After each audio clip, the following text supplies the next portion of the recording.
వనపర్తి జిల్లాలోని గొల్లపల్లిలో హరీష్ రావు సభకు హైకోర్టు అనుమతినిచ్చింది. సభకు పోలీసులు అనుమతి ఇవ్వలేదు అంటూ బీఆర్ఎస్ నేతలు వేసిన లంచ్ మోషన్ పిటిషన్పై విచారణ జరిపిన కోర్టు అనుమతినిచ్చింది. వనపర్తి జిల్లా రేవల్లి మండలంలోని గొల్లపల్లి రిజర్వాయర్ నిర్మాణ ప్రతిపాదనకు వ్యతిరేకంగా కొన్ని 90కి పైగా రోజుల నుంచి రైతులు పోరాటం చేస్తున్నారు.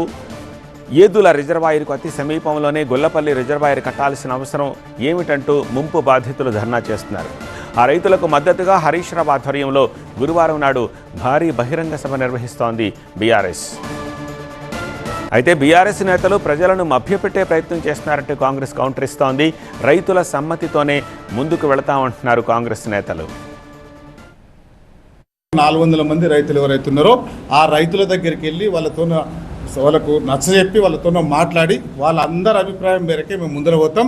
ఈ సన్యాసాలు అడ్డం పడ్డా ఇంకేదైనా చేసినా ఇక్కడ వనపర్తి నియోజకవర్గ అభివృద్ధికి వాళ్ళు ఏం చేసినా ఇది ఆగదని చెప్తూ వాళ్ళకి ఈ అభివృద్ధిని చూసి కాంగ్రెస్ పార్టీ చేసే అభివృద్ధిని ఇక్కడ చేసిన అభివృద్ధిని చూసి వాళ్ళందరూ మెంటల్ గాల్లాగా మాట్లాడుతున్నారు. వాళ్ళందరికీ ఇక్కడ నుంచి నేను వాళ్ళకి చెప్తున్నా, మీరు చెప్పిన వీడియోలు మీరెందుకు 2015లో పాలమూరు రంగారెడ్డి అయిన తర్వాత ఇదంతా ప్రపోజల్ చేసినారు, దీని అన్నిటికీ మీరు సమాధానం చెప్పి ప్రజలకు రావాలని డిమాండ్ చేస్తూ వీళ్ళ మాటలు నమ్మి ఆ జీవోలు ఇచ్చిన మాజీ మంత్రి హరీష్ రావు కూడా ఇక్కడ వచ్చి చులకన కావద్దని ఆయన కూడా సలహా ఇస్తూ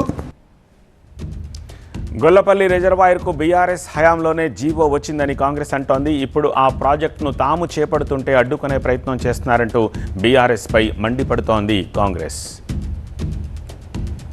400 మంది రైతులు ఎవరైతే ఉన్నారో ఆ రైతుల దగ్గరికి వాళ్ళ మనుగడనే ప్రశ్నార్థకంగా మారింది. కాబట్టి ఏదో రకంగా పోయి ఏదో ఇష్యూ చేయాలి. నిన్న పరిగి పోయి ఆడేదో చేద్దామని చూసిరు, మన పాలమూరుకు వచ్చి ఆడేదో చేద్దామని చూసిరు. రేపు ఇక్కడ గొల్లపల్లి వీడియోలు క్లియర్ కట్గా అంటే సోషల్ మీడియాలో ట్రోల్ అవుతూ ఉంది. మాజీ మంత్రి నిరంజన్ రెడ్డి గారు స్వచ్ఛందంగా గొల్లపల్లి ప్రాజెక్ట్ అవసరం ఉంది, ఇక్కడ కడుతున్నాము అని చెప్పి డీటెయిల్గా చెప్పినాక ఈరోజు గొల్లపల్లి వద్దని చెప్పేసి ఏం ముఖం పెట్టుకొని మళ్ళీ ఈరోజు వచ్చి కొందరిని రెచ్చగొట్టే ప్రయత్నం చేస్తూ ఉన్నారు. ఒక్కసారి ఆలోచన చేయండి. ప్రజలు ఎట్లాగూ వాళ్ళకు బుద్ధి చెప్పినా వాళ్ళకి బుద్ధి వస్తలేదు. మన జరిగిన సర్పంచ్ ఎన్నికలు, మన మున్సిపల్ ఎన్నికలల్లో వాళ్ళకి ఎంత బుద్ధి చెప్పినా వాళ్ళు బుద్ధి తెచ్చుకోకుండా అదే తప్పుడు మార్గాన్ని అనుసరిస్తూ ప్రజలను ఇంకా మోసం చేయాలని ప్రయత్నం చేస్తూ ఉన్నారు.